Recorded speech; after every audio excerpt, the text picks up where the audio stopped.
welcome, good morning, or good afternoon, or good evening, wherever you are.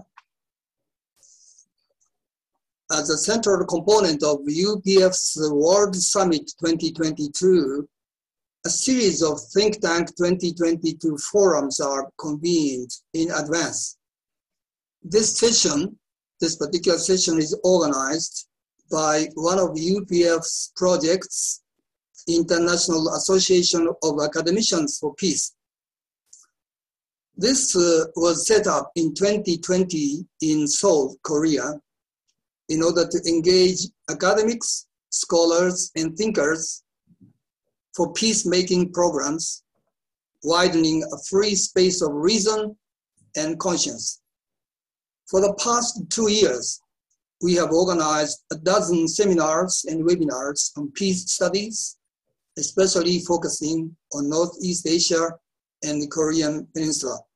Today, we invite experts from Europe, Eurasia, and Africa to discuss about the International Highway Project, now more widely known as Peace Road Project. This particular initiative was advocated by the UPF founder, Dr. Sun Myung Moon, back in 1981, almost more than 40 years before. Dr. Moon predicted that if this project, International Highway Project, will be implemented earnestly, it will develop an Asian community, even involving United States, Germany, eventually persuading North Korea to give up its military option and seek for a peaceful union. My name is Yoshihiro Yamazaki, and I am the coordinator for this IAAP project in Europe and the Middle East. A couple of technical notices for you. This session has translations into English, French, and Russian. Et en russe. Vous pouvez donc choisir votre langue préférée en cliquant sur l'icône, le petit globe terrestre en bas de votre écran. De plus, si vous avez des questions, veuillez les envoyer à travers l'icône questions et réponses en bas de votre écran. Et ces questions seront présentées aux orateurs. Ne veuillez s'il vous plaît pas envoyer vos questions dans la chaîne de discussion. Le modérateur pour cette session est Dr. Vladimir Petrovski. Dr. Petrovski est chercheur académique en chef à l'Institut d'études extrême-orientales de l'Académie des sciences de Russie. Il est titulaire d'un doctorat en sciences politiques et est membre à part entière de l'Académie russe des sciences militaires et conseiller principal de la Fondation pour la coopération économique asiatique. Il est notamment membre des comités de rédaction du Diplomatic Service, de l'International Journal of Asian Economics et de l'International Journal on World Peace. Il est aussi l'auteur de 4 ouvrages et de nombreux articles sur la théorie des régimes internationaux, les accords multilatéraux de sécurité dans les régions Asie-Pacifique et Euro-Atlantique, les relations civilo-militaires et la réforme du secteur de la sécurité, le maintien de la paix internationale et la résolution des conflits, la sécurité humaine et les questions de développement humain. Très vaste.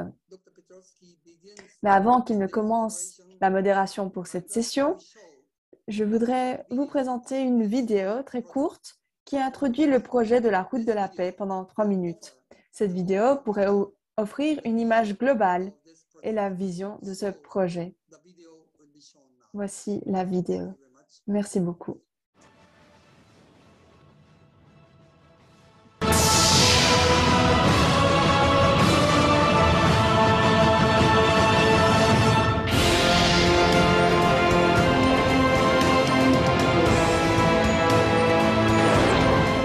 Due to ongoing conflicts and discord between nations. En raison des conflits permanents et de la discorde entre les nations, les peuples et les religions La pauvreté, la famine et les catastrophes de grande ampleur continuent à affliger divers coins du monde actuel. Cependant, il n'existe aucun conflit ou discorde qui ne puisse être résolu. Si nous relions les routes coupées et abattons les murs de la division, le chemin de l'harmonie, de la prospérité commune s'ouvre. Peace Road est une course mondiale de rêve de paix cherchant à connecter le monde, à promouvoir la communication et à ouvrir le chemin de la paix mondiale en surmontant les conflits et les discordes qui affligent le monde d'aujourd'hui. À partir de 2013, les coureurs ont respiré et couru ensemble pendant 6 ans. Avec chaque année qui passe, la multitude de citoyens est pris de paix à travers le monde, rejoignant les marches et les courses de l'espoir visant à la paix mondiale continue d'augmenter. La route de la paix trouve son origine dans le projet d'autoroute et de tunnel international de la paix présenté par le révérend Sun Myung Moon et le Dr Hak Jae Moon lors de la 10e conférence internationale sur l'unité des sciences qui s'est tenue en 1981. La vision de la route et du tunnel international de la paix est de rassembler le monde en reliant des continents éloignés, de résoudre les conflits et les discordes et de construire la communauté mondiale, c'est-à-dire une seule famille de l'humanité, une seule famille humaine. Cette noble vision a donné naissance à un mouvement pour la paix et à la route de la paix, une route d'espoir menant à la paix mondiale.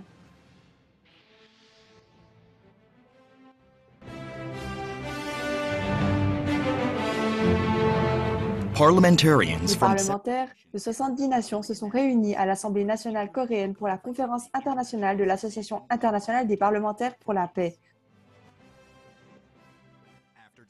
Après avoir discuté de la réunification pacifique de la péninsule coréenne et de la paix mondiale, la conférence s'est terminée par le lancement mondial de la Route de la paix 2018. Des parlementaires représentant tous les continents ont annoncé le début de la Route de la paix.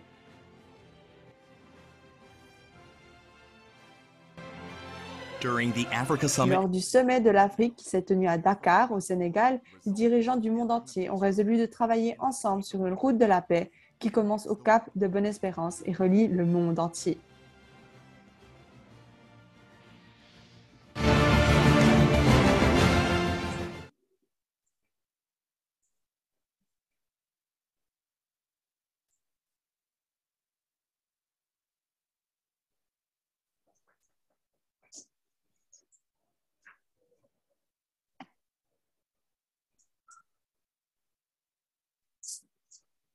Okay, ladies and gentlemen. Bonjour, mesdames et messieurs, mes chers collègues et amis. Bonjour et bon après-midi. Nous allons à présent débuter cette conférence. Premièrement, j'aimerais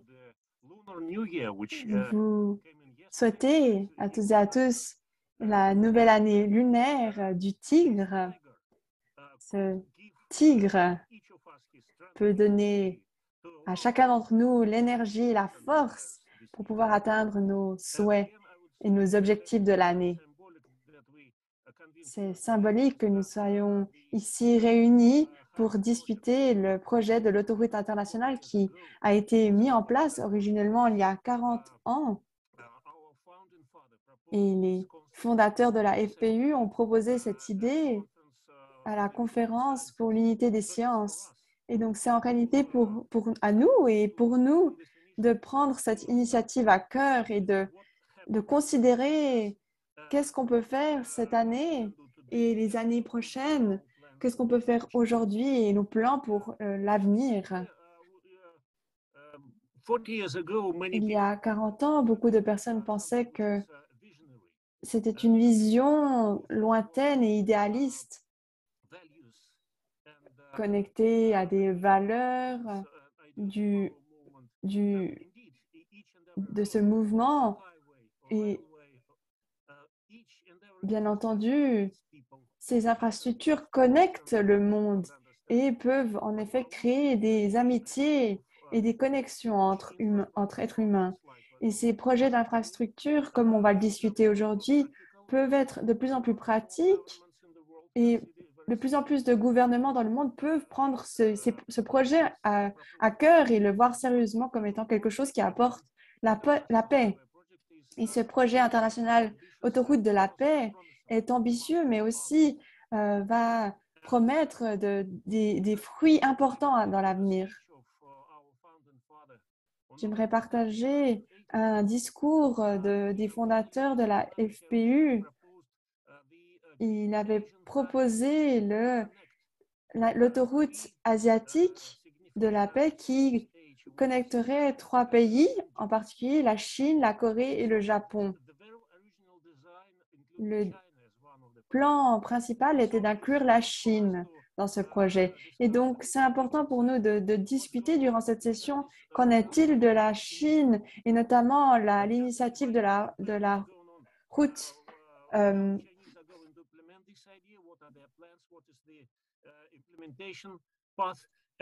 et comment cette ceinture et route initiative peut être utilisée aussi à bien escient. Nous allons tout d'abord avoir comme orateur Arthur Victoria, qui est un avocat consultant et chercheur universitaire portugais. Il a pris part à plusieurs projets importants et Dr Victoria va observer l'initiative de la ceinture et de la route de la Chine. Et donc, je vais donner la parole à Dr Victoria. Merci, professeur. En peu de temps, je vais essayer de vous donner le panorama de ce qui se passe avec ce projet de la Chine, une route, une ceinture.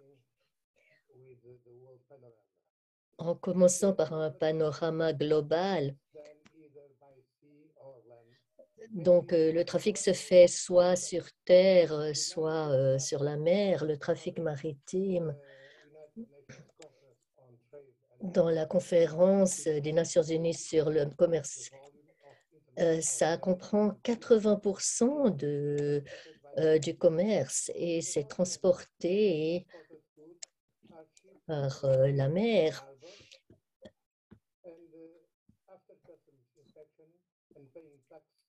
Et après avoir payé les taxes, tout est distribué dans les différents pays par la route ou par le rail. Et en France, les États-Unis, c'est aussi transporté par les airs. Et dans la région de la mer Noire et les Balkans et l'Afrique du Sud.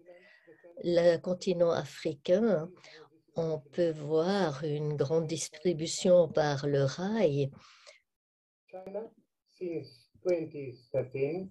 Et en Chine, depuis 2013, il y a le but d'établir une route globale.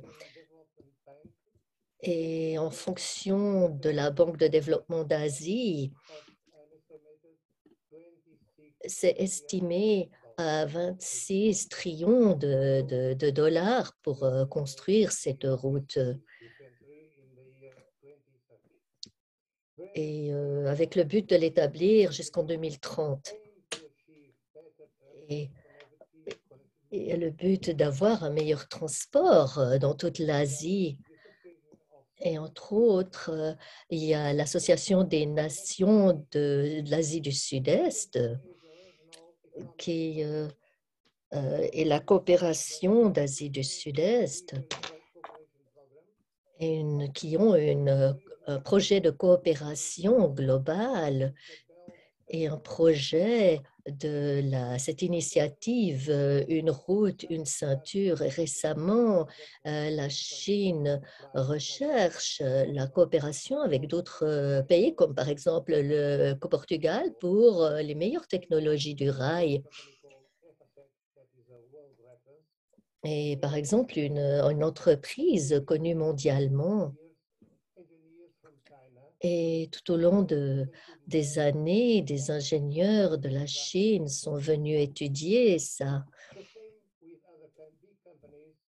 Il y a aussi de grandes entreprises de la France et de l'Allemagne. Des essais ont été faits de coopération dans ce plan de développement chinois. La Chine a un très bon système de rails de 7900 km de lignes qui sillonnent le pays et qui relient tous les grands pôles de mégapoles.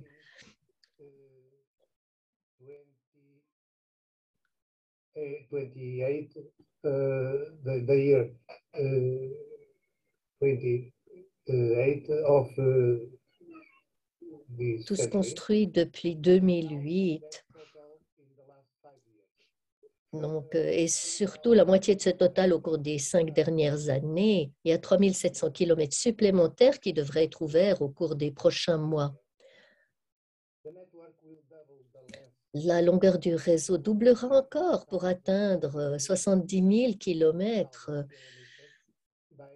d'ici 2035, avec une vitesse maximale de 350 km à l'heure. Les trains rapides, donc sans conducteur, qui relient Pékin à Zhangjiakou, sont le signe d'une haute technologie et la garantie de l'avenir du chemin de fer intérieur. Et la Chine est un très bon exemple dans ce domaine. Pour ce projet, la Chine a prévu 6 corridors ferroviaires.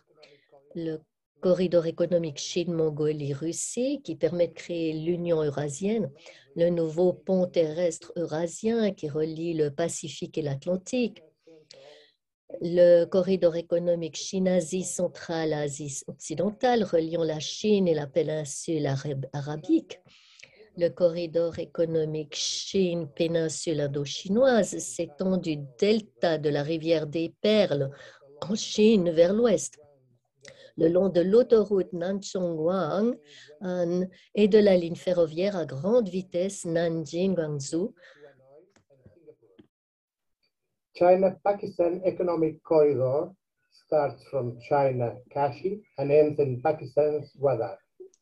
Bangladesh, China, India. Et il y a aussi le corridor Bangladesh-Chine qui devrait stimuler le développement intégré des 3 plaques économiques de l'Asie du Sud, du Sud-Est et de l'Est. Vous pouvez rechercher de nombreux articles, rapports sur Internet au sujet de toutes ces discussions techniques. Je préfère donner mon avis.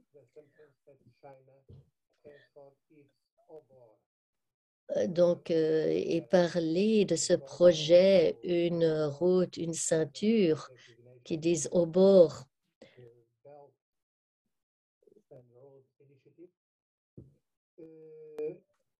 As in these themes, the trade and investment development caused Donc, le développement du commerce et des investissements grâce à la croissance des infrastructures. Donc, ça va augmenter le commerce et les investissements, la connexion de personne à personne. À titre d'observation, nous voyons la Chine comme le pays du monde avec le plus de tourisme intérieur et avec un taux croissant de destinations touristiques internationales.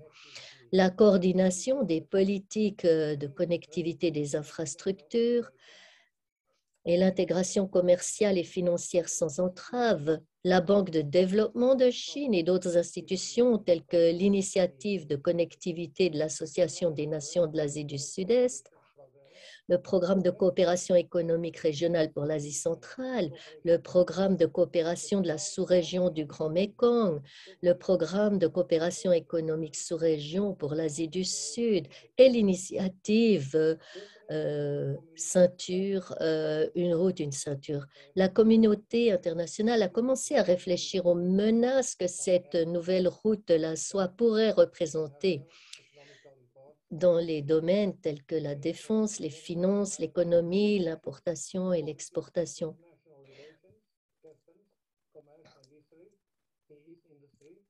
et aussi la défense, les finances de l'économie, les importations, les politiques, les relations internationales, la protection des frontières, la sécurité en mer, la sécurité des transferts. Les efforts diplomatiques de la Chine ont commencé à être faits par le biais de conférences, par les ambassadeurs dans les représentations mondiales, où les premiers mots de l'ambassadeur étaient la paix. Je vois toutes les conférences des ambassadeurs en Europe et ils mettent l'accent sur le mot paix. Et au début de chaque conférence, ils disent « Nous voulons la paix ». Donc la Chine veut avoir un développement combiné commun à l'amélioration de la connectivité éducative et la mise en place de mécanismes de coopération concrets. En 2017 et 2019, il y a plus d'une douzaine de pays d'Amérique latine qui ont rejoint l'OBOR. 10 nations des Caraïbes ont adhéré et beaucoup sollicitent encore activement les investissements chinois. Presque tous les États membres de l'OTAN en Europe, de l'Est et du Sud se sont associés à OBOR à travers les accords bilatéraux avec la Chine. Et donc, la Chine fait maintenant la promotion d'une nouvelle route de la soie pour relier la Chine à l'Arctique et l'Antarctique, d'une route de la soie numérique avec des câbles sous-marins, des centres de données 5G, d'une route de la soie de la santé pour promouvoir les vaccins chinois COVID. Et à regarder vers l'avenir, Daniel Xie, doyen de l'école d'économie et de gestion de l'université de Wuhan, il a fait une évaluation pour cette route. Il a dit qu'en 2025, cela deviendra l'une des 3 devises principales, le RMB. Et en 2030, que la Chine deviendrait le centre mondial de la connaissance. Et en plus, en Chine, tous les plans se font en général des décennies à l'avance. Donc, en 2040, le PIB atteindra 60 000 milliards de dollars, qui est un quart du PIB mondial. En analysant la Chine, je peux dire qu'elle doit remplir des conditions préalables à la mise en œuvre réussie d'une stratégie de coopération économique et sociale mondiale. Il faut créer une conscience politique d'intégration et de volonté. Il faut une coopération très étendue dans le domaine terrestre et maritime, de renseignement, d'intelligence intégrée, l'efficacité des actifs et des capacités maritimes et terrestres et aussi des coûts opérationnels et aussi une gestion du cycle de vie. Je vois comme élément clé pour une stratégie au bord, c'est le respect de la souveraineté nationale, les accords bilatéraux ou multilatéraux dans le domaine économique et financier, une coopération dans le domaine de l'éducation et des religions, une intégration globale, le partage d'informations sur l'avancement et les résultats des projets, la gestion de l'environnement, la coopération pour la paix dans le monde, les capacités et le renforcement des capacités, l'interdépendance, la prospérité mutuelle et des valeurs universelles. C'est mon opinion. Je vois cela avec optimisme et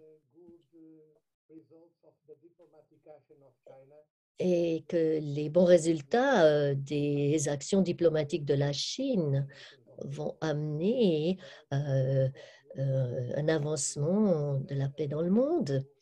Et je suis disponible pour des questions. Merci. Merci beaucoup, Dr. Victoria, pour votre présentation sur l'initiative de la nouvelle route de la soie. Cette initiative a déjà 8 ans et ils ont donc de l'expérience à ce sujet. Et Dr. Victoria, vous savez que cette initiative n'est pas seulement un projet, mais c'est quelque chose de très unique. Car cette initiative exige de la coopération et la Chine ne peut pas commander les autres non plus. C'est vraiment une initiative basée sur la coopération. Et on a parlé des 5 connexions et l'un des plus importants est la coordination des politiques qui est essentielle pour le succès du projet de cette initiative. En effet, si on aime cette initiative, alors vous êtes les bienvenus de vous joindre, mais vous devez aussi y investir vos ressources et votre vision et coordonner ce concept de la Chine. Mais toutefois, chaque nation partenaire de cette initiative doit s'aligner à ce concept et aussi investir leurs propres ressources. Et ceci est un élément essentiel et important. De plus, un autre point que vous avez mentionné, Dr. Victoria, sont les 2 éléments de base. Tout d'abord, la nouvelle route de la soie maritime du XXIe siècle et puis une autre route qui est une combination pour la transportation, notamment dans l'Asie, l'Eurasie, en Russie. Nous sommes particulièrement intéressés à cet élément-là. Et pour discuter en détail, j'aimerais inviter Dr. Yulia Karlamova, qui est une fameuse professeure de l'université russe de transport et elle est aussi membre pour les entreprises de transport en Russie. Donc, vous êtes la bienvenue. Vous avez la parole. Добрый день, спасибо за предоставленную возможность. Bonjour et merci beaucoup pour cette occasion de parler devant vous. Bien sûr, c'est très important de connecter les continents et de créer un nouveau système de transport qui mènera à l'unification de l'humanité et qui aidera à unir plutôt qu'à séparer. C'était très intéressant d'entendre le discours du docteur Victoria sur l'initiative Une route, une ceinture. Je partage le fait que la Chine est l'un des acteurs principaux, non pas seulement en Eurasie,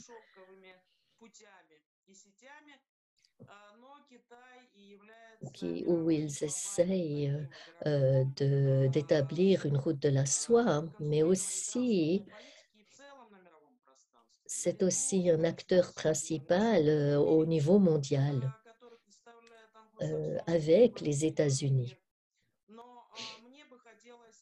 qui représente bien sûr le monde occidental et l'Europe. Mais aujourd'hui, j'aimerais parler du rôle de la Russie.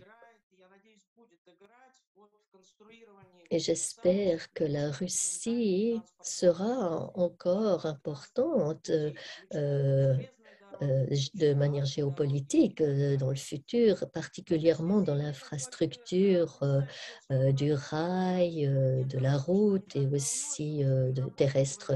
Je veux aussi vous montrer le livre que j'ai écrit J'essaie de le traduire en anglais et j'espère que j'y réussirai.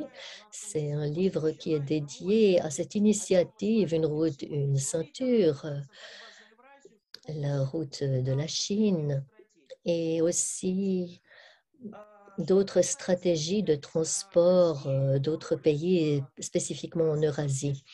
Le rôle de la Russie de maîtriser l'espace d'infrastructures et ainsi de suite. J'aimerais commencer par mentionner une personne très importante, c'est Simone Delfassi. C'est une scientifique politique et géographe qui a prédit la situation importante de la route et du transport. Et c'était il y a de nombreuses années, bien avant l'initiative d'une ceinture, une route. Elle a prédit, c'était il y a 200 ans, un modèle d'organisation de transport qu'il a appelé un modèle transcontinental ou intercontinental.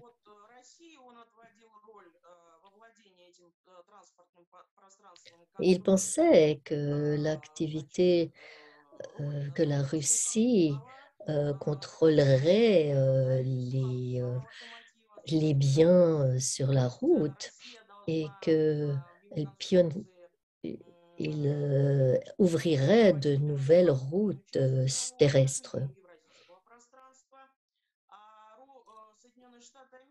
Il pensait au rôle de la Russie en Eurasie. Et il a aussi mentionné les États-Unis comme un des pays qui contrôlerait les routes maritimes. Ces prédictions étaient correctes, en tout cas pour le XXe siècle. Et je pense que ces prédictions sont aussi importantes pour le XXIe siècle. Pour la Première Guerre mondiale, il y a eu de nouvelles infrastructures.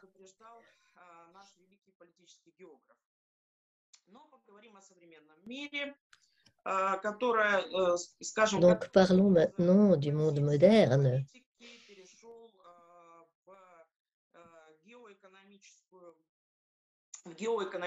Notre monde n'est plus géopolitique, mais plus géoéconomique. Et il y a eu une transformation de la géopolitique à la géoéconomie avec l'apparition de nouveaux acteurs. Donc, il faut prendre plus la réalité en considération, que notre monde n'est pas seulement politique, mais qu'il est également économique. Et ce paradigme entre la géopolitique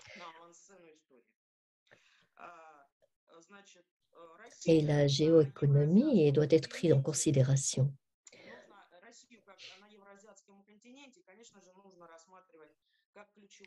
La Russie, bien sûr, joue un grand rôle en Eurasie et c'est un acteur principal puisque la Russie contrôle la plus grande partie de l'Eurasie. Peut-être que tout le monde n'est pas content de ce fait, mais il faut voir la réalité telle qu'elle est. Et on peut dire que la Russie est un pont naturel entre l'Europe et l'Asie. C'est un pont terrestre entre ces deux parties. Et bien sûr, l'Asie joue un rôle de plus en plus important, plus que dans le passé. Les routes et la coopération et la communication entre l'Europe et l'Asie est extrêmement important. Donc, on ne peut pas parler de cette situation sans inclure la Russie. Il faut aussi voir la Russie comme un stabilisateur de l'espace mondial, puisque la Russie peut aussi avoir une influence sur l'Afrique.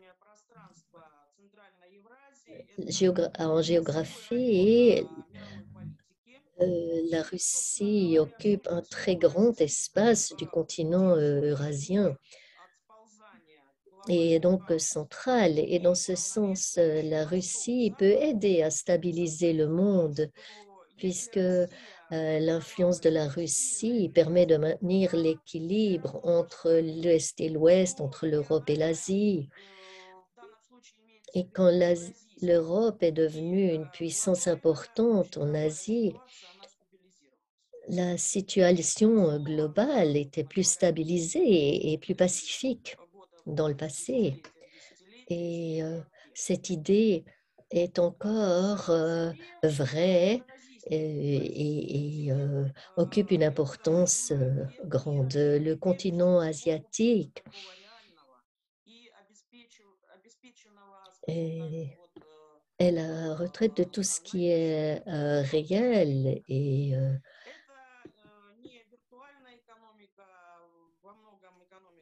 ce n'est pas une économie virtuelle qui serait caractérisée par la civilisation atlantique.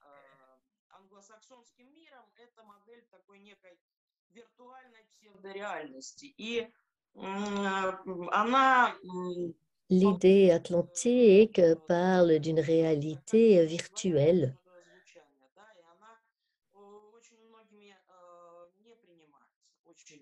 Et ça peut être très controversé et beaucoup de pays pourraient ne pas être d'accord avec ce genre de point de vue mondial. La Russie est un territoire transitoire et peut avoir des projets d'infrastructures différents, aussi des situations politiques et économiques différentes parce qu'il est dans différents corridors. C'est une position géographique importante de la Russie. Je pense que toute implication de coopération avec les autres régions leur permettra de se développer dans les domaines économiques, politiques et sociaux. Donc, les régions devraient être ouvertes sur ces idées de transport et de l'accessibilité du transport qui va bénéficier à tout le monde. Nous pouvons dire que si vous avez de l'espace, il faut de la communication, mais la communication enrichit l'espace. Elle aide à développer l'espace et les endroits. Ce ne sont pas seulement les ressources naturelles, il y a aussi les aspects sociaux, culturels et autres. Donc, tout est interconnecté.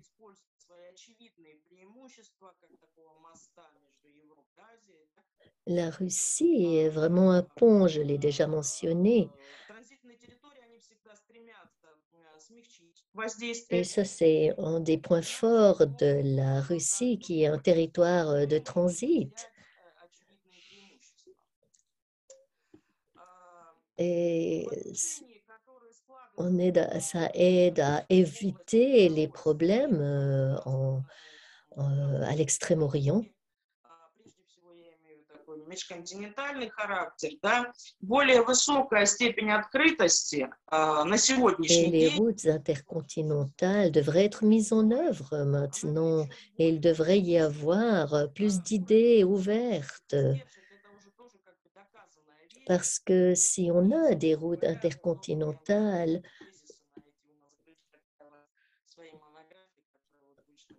ça va diminuer les coûts et ça va aider à développer les régions. Donc, je pense que la Russie doit faire très attention à ses idées et continuer à s'impliquer dans les infrastructures internationales, particulièrement terrestres, les routes et le rail.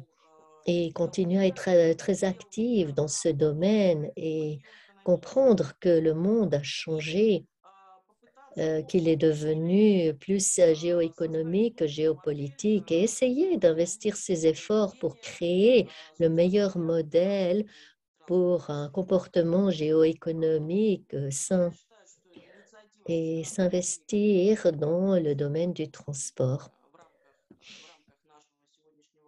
Je pense que la Russie va jouer un rôle prédominant dans ce domaine du projet de la route internationale. Et j'espère que cette idée dont nous discutons maintenant soit ouverte à la communauté scientifique russe et que nous, en tant que scientifiques, nous puissions amener des idées dans ce domaine et faire avancer cette initiative. Et je suis très heureuse de répondre aux questions que vous aurez. Merci beaucoup. Merci beaucoup pour votre perspective et cette vision sur l'infrastructure et le projet de transportation en Russie et en Eurasie.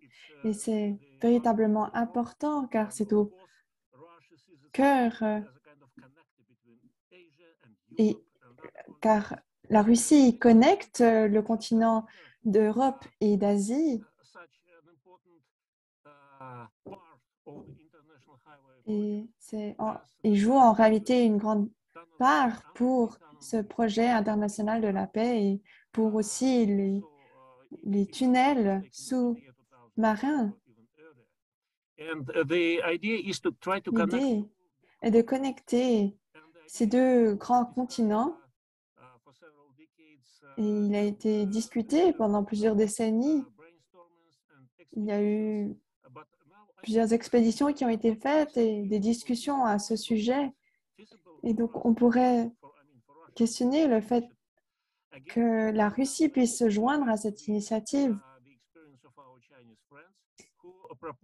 Et en réalité, nos collègues chinois ont aussi fait des propositions et aussi pour revoir des projets pour la transportation internationale qui inclut aussi la Russie et de mettre en place la stratégie Russie. Que faut-il mettre en place pour pouvoir développer ce transport international en Russie? Et à nouveau, on retourne à cette nouvelle route de la soie qui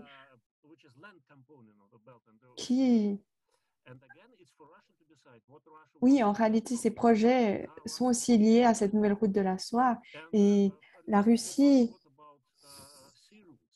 est aussi essentielle pour cette initiative. Et on ne peut pas mettre de côté les routes au nord qui sont de plus en plus accessibles alors que la glace fond. Beaucoup de pays aimeraient pouvoir avoir accès à ces régions-là et donc le transport de biens dans ces régions est essentiel et donc c'est pourquoi il faut aussi développer ces routes au nord. Et donc merci beaucoup à Dr. Karalamova. La conclusion de notre oratrice était d'aller dans les détails et de considérer cette stratégie géopolitique pour la Russie, de comment se joindre et quelles décisions prendre. Et je pense que ces éléments pour l'autoroute internationale peuvent être intéressants. De base, il y avait deux éléments, la route, le tunnel sous-marin entre la Chine et entre la Corée et le Japon, mais aussi au niveau continental. Et beaucoup de pays sont intéressés à ce sujet. À présent, j'aimerais donner la parole à notre prochain orateur, Monsieur Mamadou Koné, qui est consul honoraire de la République du Mali en Autriche, à Vienne. Monsieur Koné est linguiste et titulaire d'un master en études européennes de l'Université de Vienne en Autriche. Il a travaillé comme enseignant, conférencier et traducteur pendant de nombreuses années en Autriche et en Europe. Monsieur Koné, est-ce que vous pouvez partager avec nous l'expérience du continent africain et d'autres éléments de votre expertise? Merci beaucoup. Bonjour et bon après-midi à vous tous. Tout d'abord, c'est un honneur d'être parmi vous aujourd'hui et de pouvoir partager une perspective à ce sujet de cette thématique très importante qui est de réunir le monde entier. Et j'aimerais débuter en partageant ma gratitude envers la FPU, notamment à Vienne, et aussi la Fédération des femmes pour la paix universelle qui m'a invitée. Et notamment, j'aimerais remercier Peter Heider et d'autres personnes. Au sujet de la route de la paix, ce qui me vient en tête, c'est que les personnes vivent mieux et en paix lorsque leurs besoins sont pris en compte, lorsque leurs désirs sont considérés, que ce soit des éléments économiques ou sociaux ou politiques. J'étais très heureux d'entendre de mes collègues, notamment de Dr Arthur Victoria, qui parle du respect de la souveraineté nationale lorsqu'on entre en contact avec d'autres pays. Le rôle principal des gouvernements est de penser aux besoins de la population afin d'apporter des solutions durables. Et cela devrait également être la carte de la route de la coopération internationale. Si on prend un exemple d'un pays comme le Mali, on sait ce qu'on a besoin. Donc, notre partenaire que dans le monde entier peut prendre en considération ce qui est approprié pour les besoins du Mali. Et ceci fait référence aussi à la population locale. Donc, ces besoins sont variés et peuvent différer d'un continent à l'autre. Et voire même au sein d'un même continent, les besoins peuvent être différents. Donc, lorsque je parle aujourd'hui, je ne parle de toute l'Afrique, car l'Afrique contient 54 pays et ils peuvent bien sûr avoir un élément commun, notamment entre, par exemple, le Mali et le Sénégal ou le Mali et le Burkina Faso. En ce qui concerne l'Afrique, il existe des besoins de base fondamentaux qui sont communs à tous les pays. Et ces besoins se situent dans les domaines des infrastructures et de santé et aussi des équipements de santé, ainsi que dans le domaine de l'agriculture ou des investissements dans l'agro-industrie, ainsi que dans le domaine de l'éducation et également dans le secteur des transports, qui a été discuté par ma collègue précédente. Dans le cas du Mali, de mon pays, le fait de créer des milliers de kilomètres de transport dans des régions où certaines personnes n'ont pas accès à la santé, dans le cas du Mali par exemple, d'avoir des stations souterraines dans des lieux où les enfants n'ont pas accès à l'éducation, alors ceci doit être remis en question.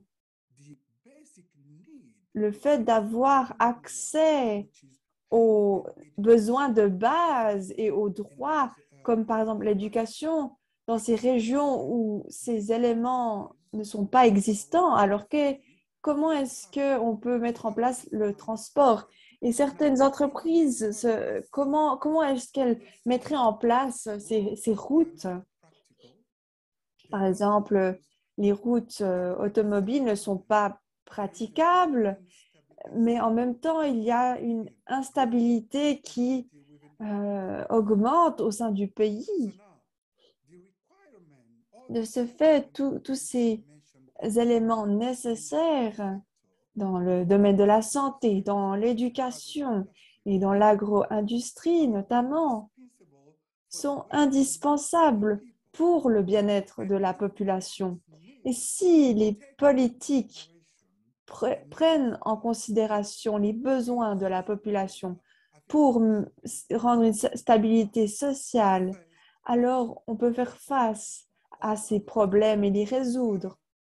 Et je dirais même que l'on peut avoir plus de courage politique pour faire face à ces problèmes. Ce sont des droits fondamentaux qui devraient être au cœur des programmes des gouvernements. Et c'est aussi au gouvernement de discuter avec les partenaires internationaux et locaux et de discuter de ces besoins. Et non que ceci soit imposé par des partenaires internationaux. En effet, on aimerait la paix dans le monde entier et la population locale est bien sûr le plus touchée par cette route de la paix. De placer les besoins des populations locales au centre de la coopération est une stratégie de renforcement de la stabilité économique, sociale et politique en Afrique. Et je dirais principalement au Mali. Elle renforce l'ordre social et le principe de bonne gouvernance en termes de distribution.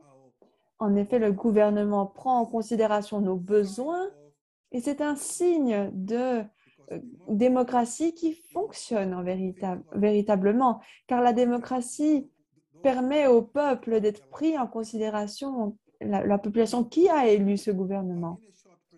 Aujourd'hui, par une courte présentation, je vais illustrer et commenter ces points principaux par des images et aussi que nous devons penser à ces besoins et les considérer.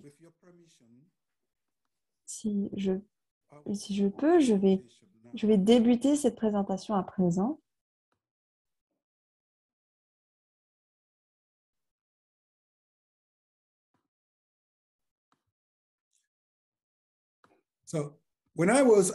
Lorsque on m'a demandé de donner un discours lors de cette session, j'ai décidé de parler de cette thématique, de faire face aux besoins urgents de la population locale avec des infrastructures adéquates en Afrique et notamment au Mali. Le contenu sera sur la coopération durable. J'ai notamment touché durant cette introduction, mais aussi répondre aux besoins des populations locales dans 6 domaines, sans aller dans les détails en raison du manque de temps.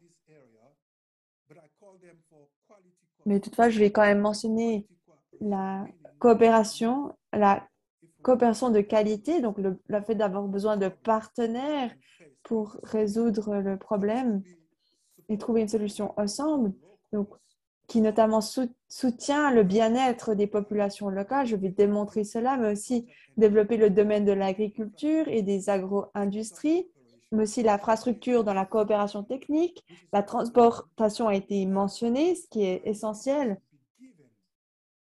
Mais si la priorité doit être donnée aux besoins, je mettrai donc la transportation en priorité et aussi l'éducation et je vais aussi faire une conclusion. Si on regarde le cas du Mali, les personnes décèdent dans des situations avec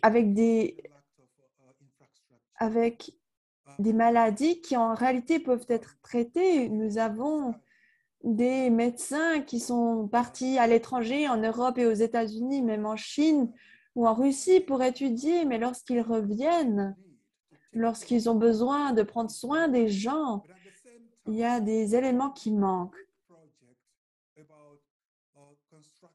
Et il y aurait des projets d'infrastructures pour des infrastructures routières. Et donc, il faut être pragmatique pour voir qu'est-ce qu'on pourrait faire à ce sujet pour soutenir le bien-être de la population locale. D'un point de vue, on peut voir l'élément de la construction des hôpitaux, mais aussi en même temps de donner un équipement adéquat à, et à ces infrastructures. Dans le cas du Mali, nous sommes 6 fois plus grands que l'Autriche, donc nous avons de vastes espaces pour l'agriculture. 80% de la population s'investit dans l'agriculture, mais avec des moyens rudimentaires. L'agriculture ne peut en réalité pas nourrir un large pourcentage de la population. Et donc, la famine est un problème fondamental car il y a un manque de moyens et d'outils pour augmenter la production. Donc, selon moi, la politique importante qui pourrait aider la population à stabiliser ce domaine et d'être productifs économiquement dans leur propre région et pays et de mettre à disposition plus d'outils de production dans l'agriculture.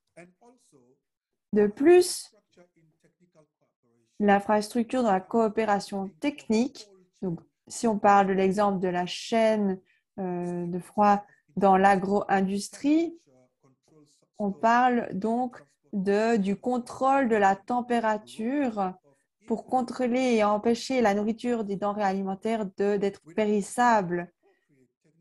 Les connaissances techniques appropriées au Mali peuvent permettre aux agriculteurs de stocker les aliments et de les maintenir frais suffisamment longtemps pour être exportés dans d'autres régions. Et donc, le stockage à température contrôlée permet de sauver la production. Dans le cas du Mali, dans la région du Kati, qui est à 20 km de Bamako, de la capitale, ils produisent extrêmement beaucoup de tomates qui sont utilisées localement, mais toutefois, toutefois 4 à 5 fois plus de tomates sont jetées car il n'y a pas cette capacité de stocker à une température contrôlée et de garder cette production fraîche. Dans l'exemple de l'Inde,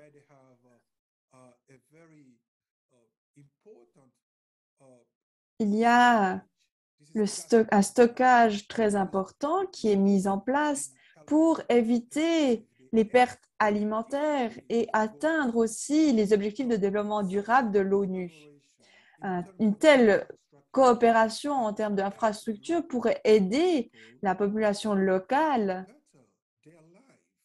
et améliorer leur vie. On parle d'améliorer la vie et de stabilité, et donc ceci apporte la paix dans cette région.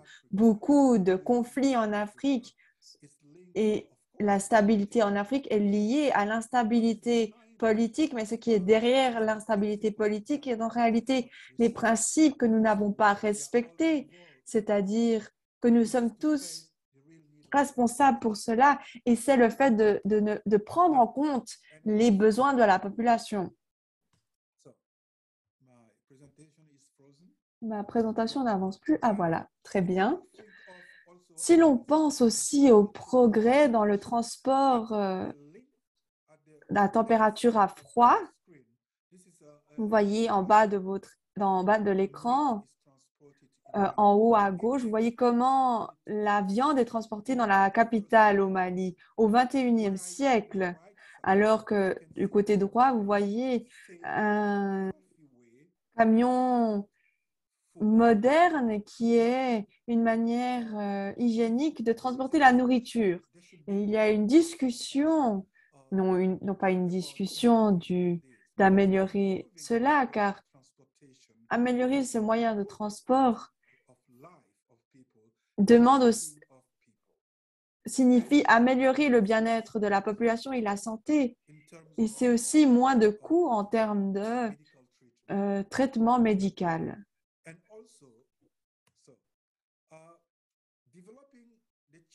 Développer la chaîne de température à froid dans le secteur agroalimentaire en Afrique subsaharienne, c'est une note de politique générale qui a été présentée au monde par à différents partenaires, que ce soit l'Afrique, l'Asie, l'Europe ou l'Amérique du Nord et latine.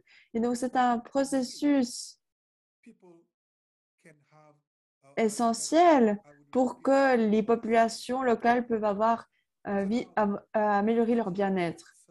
À présent, vous voyez que le Mali est le plus grand producteur dans l'Afrique de l'Ouest de mangue. Le nombre toutefois de mangues qui sont jetées est énorme. Par le manque d'infrastructures, l'infrastructure pour la transformation d'aliments, mais aussi de transportation. Donc, il y a une large transportation de mangues en Europe qui sont vendues dans les marchés européens. Toutefois,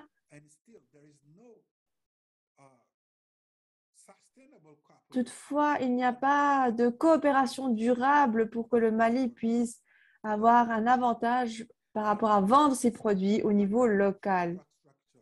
Résoudre la question des infrastructures adéquates dans les transports, mes collègues ont parlé à ce sujet et je suis tout à fait d'accord avec eux, mais seulement si l'on met les besoins de la population en priorité, en avant-garde et de consulter aussi les relations internationales d'autres gouvernements qui sont prêts à investir des milliards d'argent pour créer des routes, alors que dans des villages, certaines personnes n'ont même pas accès à des centres de santé. Ce ne doit pas être des hôpitaux énormes, mais ce peuvent être des cliniques proches de la population et ce peut être des enfants, mais aussi des femmes qui attendent leurs enfants enceintes, qui puissent aussi donner naissance dans de bonnes conditions. Et donc, c'est pourquoi je pense vraiment que le besoin de la population doit être mis en avant. L'éducation est aussi un élément important si l'on voyage dans le monde entier, en Asie, en Chine, en Russie, en Europe et en Autriche, où je vis depuis plus de 2 décennies. Vous seriez impressionné par la qualité des études à l'université. Si l'on va à la bibliothèque, on peut lire et étudier et terminer ses études de master et de doctorat car on a accès à l'éducation et aux besoins. Dans certains pays, dans l'Afrique du Nord et l'Afrique subsaharienne, l'Afrique au Sahara manque justement de cette infrastructure dans le domaine de l'éducation, même au XXIe siècle. Un élément très important pour la stabilité et aussi le transfert de connaissances qui est essentiel. À présent, en guise de conclusion, toute coopération efficace doit se fonder sur les besoins des populations cibles. C'est ce qui a été fait en Europe, en Amérique, en Asie en partie, et les besoins urgents en Afrique, notamment au Mali, se situent dans les domaines des infrastructures et des équipements de santé, mais aussi de la formation, dans la coopération pour la mise en place d'installations agricoles modernes et durables, mais aussi dans l'agro-industrie, dans les transports et finalement dans les domaines de l'éducation et de la communication, que je n'ai pas abordé en détail en raison du temps. Donc, mesdames et messieurs, voici une vision de ce que je voulais partager comme contribution aussi. Donc, merci beaucoup. Merci beaucoup, Monsieur Koné. Un des éléments les plus importants dans votre conclusion, à mon avis, est le fait qu'on doit considérer pour les projets d'infrastructure et de transportation en plus grand contexte de la sécurité humaine et pour la population et les besoins de la population. C'est vraiment des points essentiels que vous avez mentionnés. Nous avons besoin de corridors de transportation, mais qui permettent aussi le développement de la population et la sécurité humaine. Ces projets et initiatives doivent respecter les droits humains. Et c'est une importante conclusion pour notre session en général. Nous devons considérer ces initiatives que nous mettons sous le titre de l'autoroute internationale de la paix. Nous devons vraiment considérer le contexte géographique et la population locale. À présent, il est temps pour les questions et réponses et je vais poser des questions à nos orateurs. Si vous avez des questions, vous pouvez les envoyer par l'icône de questions-réponses.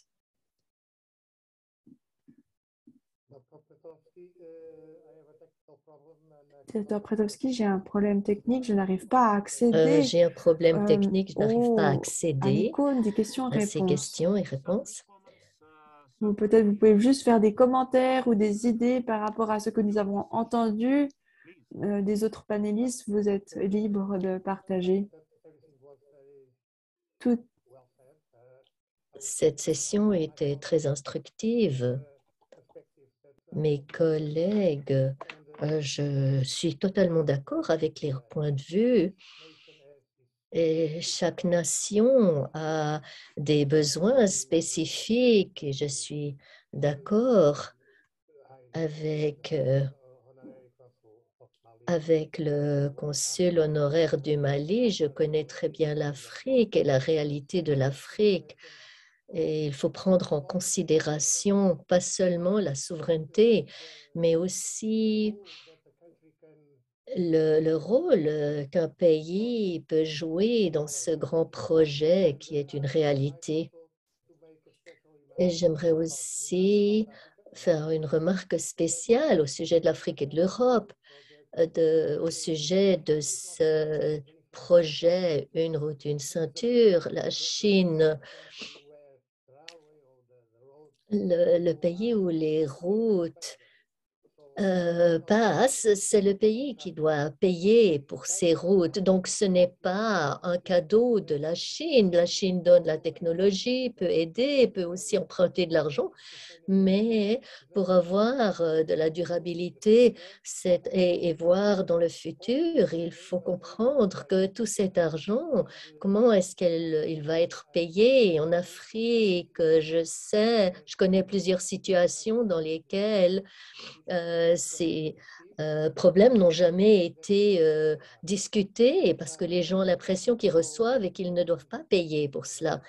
Et ça aborde aussi la question de la souveraineté et de l'interconnectivité entre les différents domaines comme la santé qui est très importante, la production, et aussi la question de la responsabilité. Les politiciens doivent être responsables pour leurs actions et s'assurer que le pays va pouvoir faire face aux coûts. Donc, il faut prendre cela en considération. J'apprécie beaucoup et je félicite mes collègues et Dr. Petrovski. J'admire votre travail, je le connais très bien et je suis heureux d'avoir cette occasion de parler avec vous. Merci beaucoup, Dr. Victoria. Chers collègues, est-ce que vous voulez répondre à des questions ou faire des commentaires ou des propositions? Si vous n'avez...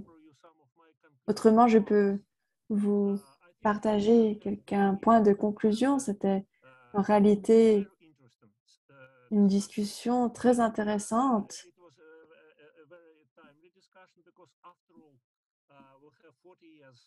Et en effet, Voici 40 ans que cette initiative de ce projet de l'autoroute internationale de la paix a été mis en avant. Donc, que doit-on faire à présent?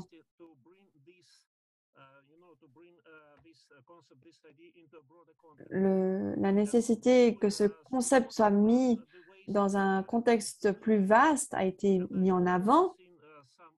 Et il y a aussi eu des questions très intéressantes dans le chat, notamment liées à l'environnement et à l'écologie. En effet, c'est essentiel car tous ces projets vastes doivent aussi considérer l'élément environnemental et écologique et qui respecte la durabilité de ces projets. Il est essentiel de considérer ces éléments car aussi la région arctique est très fragile en raison du permafrost.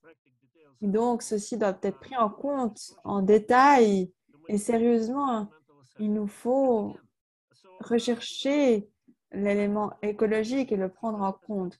Donc, comme en guise de conclusion à cette session, j'aimerais dire qu'il nous faut approfondir cette initiative, la développer, et notamment donc, ce projet pour l'autoroute internationale de la paix.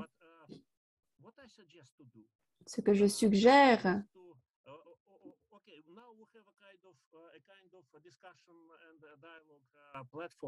c'est d'avoir une plateforme de discussion qui existe déjà, mais de passer de la discussion à un projet qui est en réalité actif, donc un projet de recherche. Je suggère que le temps est venu pour établir une équipe de recherche interdisciplinaire qui soit internationale et intercontinentale et de pouvoir ensemble mener une recherche et que différentes thématiques soient considérées dans cette recherche. Tout d'abord, il nous faut considérer les fondations morales et éthiques comme il a été proposé il y a 40 ans. De plus, il nous faut revoir les projets passés, qu'est-ce qui a été fait jusqu'à présent. De plus, il nous faut considérer le contexte actuel d'autres infrastructures qui sont similaires, comme la nouvelle route de la soie et d'autres. Et comment ce projet de l'autoroute internationale de la paix peut être mis en contexte et en lien avec ces autres projets? Et comment ceci peut être fait?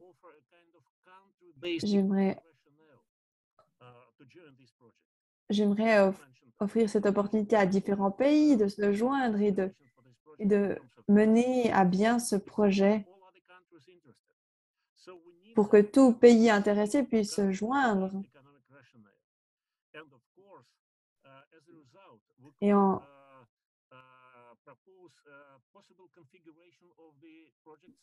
Et pour résultat, on pourrait aussi avoir d'autres personnes qui investissent dans ce projet et avoir des institutions financières qui puissent soutenir ce projet, mais aussi avoir un programme spécial de l'ONU qui puisse soutenir ce projet. Il faudrait aussi considérer d'autres communautés de recherche, d'autres ONG, d'autres investisseurs. Et finalement, il faut une fondation pour l'établissement de cette autoroute internationale de la paix afin de recevoir des dons pour ce projet qui soit mis en œuvre. Et je suggère donc que l'on mette en pratique, qu'on avance et qu'on mette en action tout d'abord cette recherche et de pouvoir publier notre article à ce sujet Et je pense que c'est vraiment une étape essentielle pour mettre en place ce projet. Je vous remercie infiniment. Et s'il n'y a pas d'autres questions, j'aimerais donner la parole à Monsieur Yamazaki qui aimerait encore conclure cette session.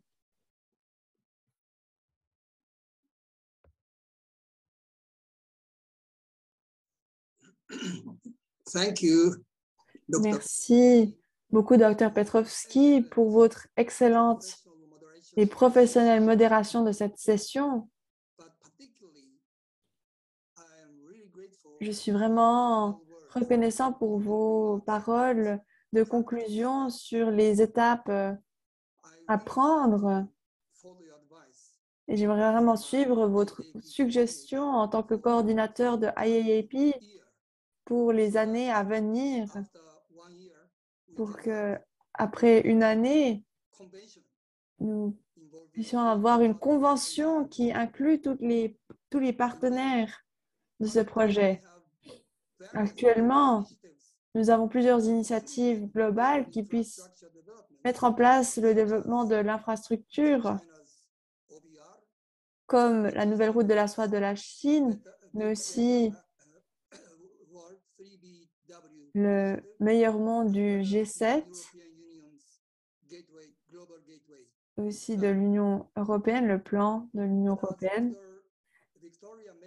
Comme Monsieur Dr. Victoria l'a mentionné, il faut de la coopération et non pas des conflits. Et peut-être que les principes de la FPU d'interdépendance, de la coprospérité et des valeurs universelles pourraient servir de boussole idéologique pour coordonner ces diverses initiatives de développement pour un monde réunifié. Nous ne répéterons jamais une sorte de lutte acharnée avec les aides financières aux pays en développement comme nous l'avons observé pendant l'ère de la guerre froide. En effet, comme j'ai bien écouté la session d'aujourd'hui, ceci m'a rappelé la vision de Dr. Moon de 1981. Il était certain que le régime communiste, la domination communiste lors de la guerre froide allait prendre fin bientôt. Il avait donc partagé cette idée de l'autorité internationale de la paix et en pensant que les académiciens puissent prendre au sérieux cette initiative. Et si ceci avait été le cas, peut-être que l'ère de post-guerre froide aurait été différente de celle d'aujourd'hui. Et donc, il est maintenant temps de faire face à l'antagonisme et à la haine et de pouvoir surmonter cela pour pouvoir apporter la paix. Et donc, débutons ensemble ce processus comme Dr. Petrovski l'a suggéré. Et j'aimerais vraiment vous inviter tous, toutes et tous, avec plus de 300 personnes qui participent à cette session. Je pense que c'est vraiment à nous de joindre nos efforts pour mettre à bien ce projet. Donc, merci beaucoup pour votre participation.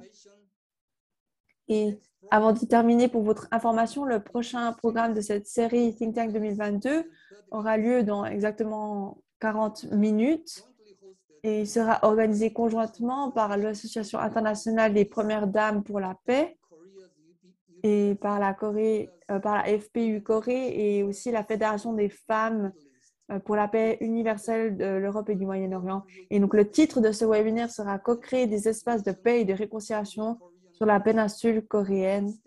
Quelles sont les mesures prises par les femmes en faveur d'une paix durable ?» Encore une fois, merci beaucoup à nos participants pour votre présence aujourd'hui durant ce webinaire et aussi à tous les panélistes et aussi le staff. Vous pouvez allumer votre écran, comme ça on peut avoir une photo de fin tous ensemble pour cette session. Merci beaucoup.